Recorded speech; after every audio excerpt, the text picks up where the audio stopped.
Edward is the same color as Thomas and the same size as James. He can pull coaches and push freight cars.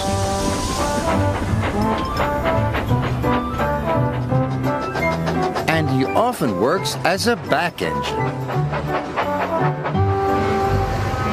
But Edward is old and not as strong as the other engines. So sometimes Edward feels left out. The Duke and Duchess of Boxford came to visit their new summer house. They came on their own private engine called Spencer. Spencer is big and silver and very fast. When Spencer pulled into Knapford, his driver had exciting news for him.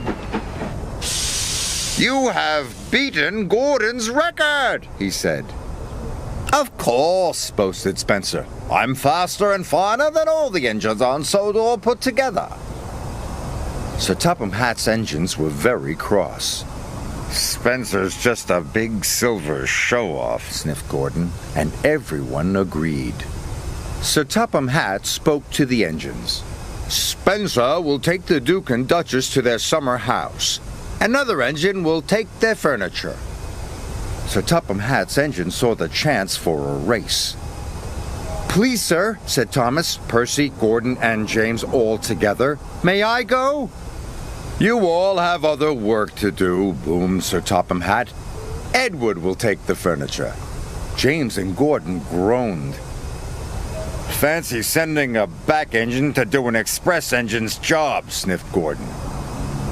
"He'll lose the race and let the whole railway down," said James. Thomas and Percy were cross. Edward was their friend. "Spencer has a bigger boiler," said Thomas, "but that just means more hot air." "An honest steamy can beat a pouty puffer any day," added Percy. Edward set off, slow and steady. "We'll do my best, we'll do my best," he puffed.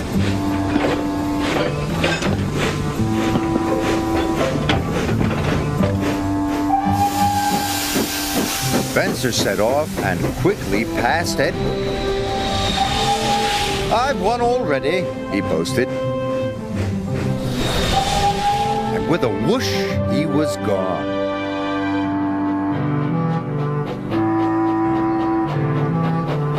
Edward came to the bottom of a steep hill. The freight was heavy and he felt very tired.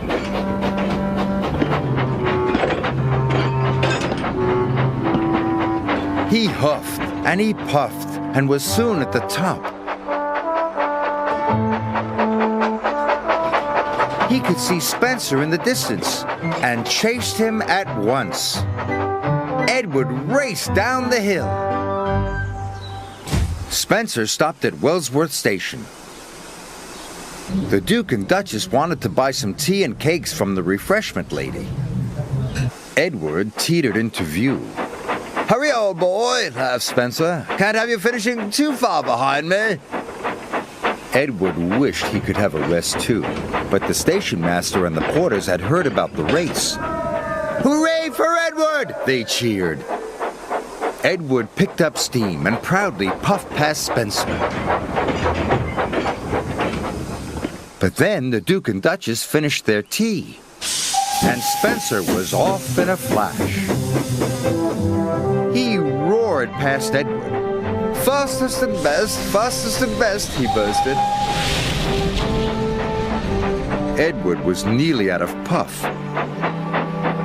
The furniture felt heavier than ever.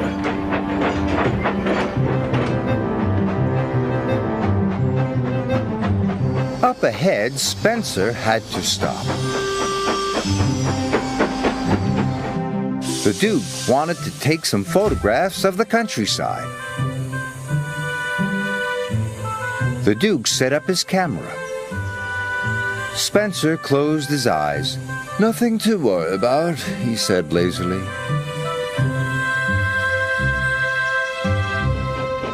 Gordon was returning to Brendam Docks. He passed Spencer and knew Edward must be losing the race. Edward is a waste of steam, he sniffed.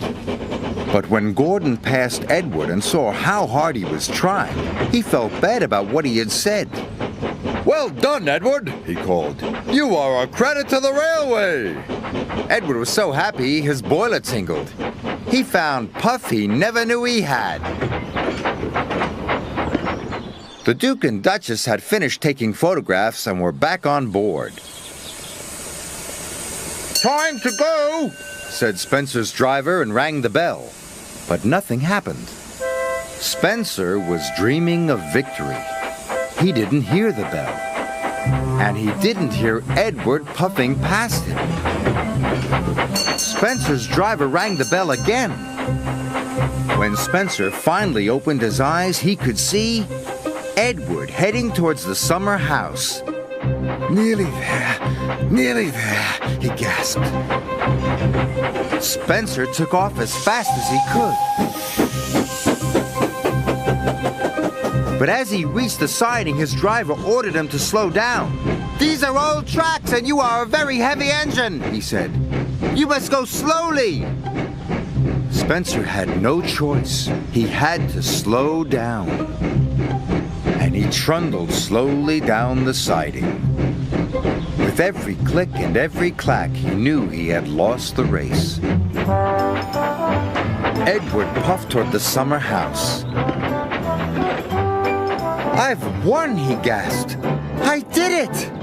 Edward felt like a really useful engine. "Hooray! I've won!" he cheered loudly.